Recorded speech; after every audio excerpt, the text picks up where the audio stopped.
Ebya Honorable Hussein Kyanjo si birungi, Kato Lubwama Abyogedde, songa te Faridah nakazibwe akabiza mama we Amaziga. Tukwanirizaako ku News Park channel, soko likinge, wamaliriza okulikinga. Leka obakabwawo mu comment section, ate erigwe atanaba kuba nti osubscribinga ku YouTube channel yaffe, akikole ekati. N'okunyiga akadeka notification baberenga bakutegeeza buli lwe tuba tutaddeyo amawulire. Osobola okutegeezaako ne ku munno ku News Park channel.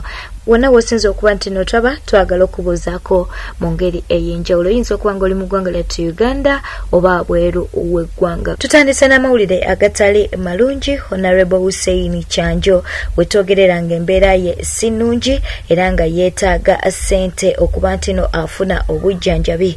Nga bw'olaba post eyo mukwano gwange omulungi, ono nno yeetaaga ssente ate era ennamba asobodde okubeera nti no omukwasizaako namba ez'okusindikako ssente zinasobola okufuna obujjanjabi kweziri ku posta eyo nga bwe tuli mu kukulaga mukwano gwange omulungi. Jjukira nti bambi Honorable Hussein Kyanjo azze akyogera nga bwe yaweebwa obutwa era nga n'okwogera asooka kucharginga battery eyamuteekebwamu mu mubiri bwe bityo nno webiri. Wabula ekyennaku ate oluvannyuma lw'okuba nti no yaweebwa obutwa ate yazuulibwamu ne kansa nga mu kiseera kino bambi yeetaaga okuba nti no afuna obujjanjabi, naye nga ssaawa za kakati ekyetaagisa kwe kuba nti no afuna ssente oba bali mu kumusondera ssente okuba nti no ajjanjabibwa kubanga yazuulibwamu ekirwadde kya kookolo oba muyite kansa. Eyo nga tuvuddeyo katukutwaleko ewa Honorable Kato Lubwama oluvannyuma lw'okuba nti namaze akabanga ng'ali wabweru w'eggwanga gye yali yagenda okuba nti no alongoosebwa. Amawulire amalungi agaliwo galaga nti ono yakomyewo mu ggwanga lyattu Uganda. Wabula oluvannyuma lw'okukomawo aliko byayogedde. Katubeere nga tumukuwa obeere nti no omufuna bulungi. Bannayuganda bafaani bange mwenna abanjagala ennyo, kasumayiro ako kamwe mumbeereddewo, mwebale kunsabira. Essaala zammwe ziresa ebirooto ebirungi gyendi bingi. Nammwe abatanjagala feesi eyo embi bwetyo nayo yammwe, nange sibaagala. If you don't love me, I don't care. I don't love you too, my friends. If you hate me, I hate you too. So, but those people who will love me, that is your smile. Smile, please. Your man is back on the streets of Kampala. Norwekyo, ennaku z'omwezi ku Easter ne ku Easter Monday, show yaffe gyeri akatinko super. Oli ajja agenda yeebuuze, niye Katongo yangu ye mangu ogenda mu show nkole ki? Nazaalibwa kunyumirwa, nazaalibwa kubeera happy. I was born to be happy. I was not born to suffer. That's the truth. Olwekyo abantu mwenna mbayita ku Easter Sunday ne Easter Monday ku Tavern Woods. Come and support our drama group. Come and support our band, Diamonds Production, Blue Note, Twega Sefe now. You know, that's a big show with big entertainment, with big feeling. No radio, tubasaba mujje, tubere wamu. Nenga mwenna abakoze buli everything possible. Bannange mukoze kyamaanyi nnyo. Kasmile. That is your smile. Thank you for the good heart. Thank you for promoting me. Temupowa kubanga nange sipowa. May God bless you.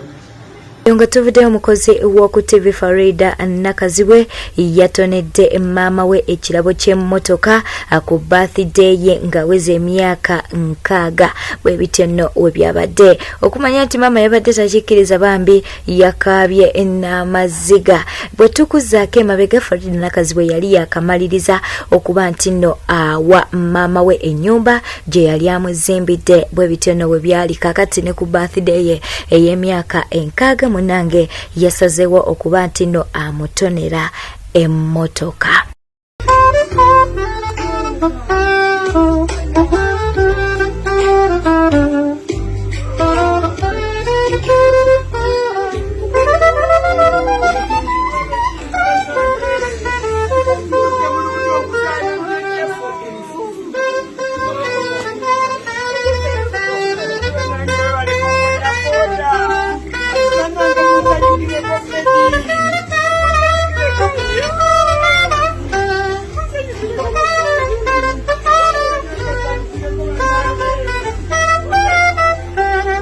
Nga tetunagenda mawulire amalala katusooke tukwagalize Easter ennungi eri mikwano gyaffe egikuza olunaku luno. Naye ku Easter eno mukwano gwange omulungi ate wavuddeyo enzikiriza endala mu ggwanga lyattu Uganda era ng'enzikiriza eno eri saidize eyo mu Western.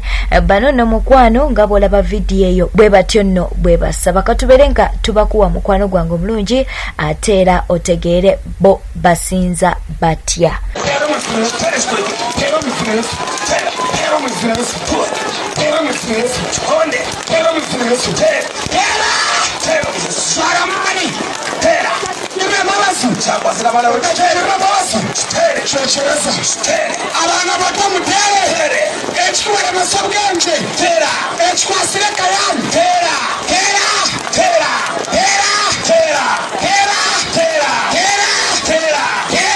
Bweto wetambudde obadde mulabi mulungi wobale kwekumira ku News Park channel, likinga, commentinga, atera osobola okuba nti no subscribing eri gwe mukwano gwaffe atanaba kubeeranga okikola.